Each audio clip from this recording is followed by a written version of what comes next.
As Jot mentioned at the top of the presentation, our platform is steadily moving towards a more granular level of choice that we want to offer to the end user, and ultimately empower those new cores to decouple their reliance on onboard analog I/O and control on the processor itself, and make that processor available at a more central location. But in order to do that, you need to locate some of those endpoint pieces, and especially some of those analog pieces that are not network-based or not QSys-based or QLAN-based.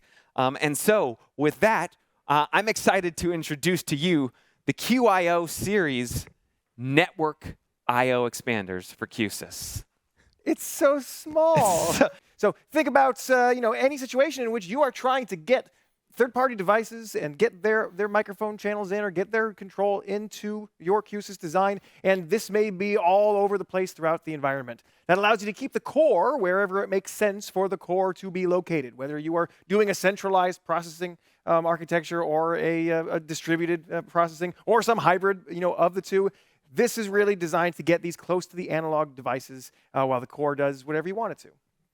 Yep, and so it really pairs quite nicely with the Core Nano, which obviously doesn't have any I/O or analog on board on the device. Yeah, you think about something like this, where you've got a Core Nano and you just need a couple of microphone channels, right? You don't have those available on the Nano by default. One of these is going to get you there. On the flip side, maybe you've got a larger core, maybe a Core 110F, for instance, that has been running in your design for a long time. It's got the right number of analog inputs and outputs and the control channels that you need.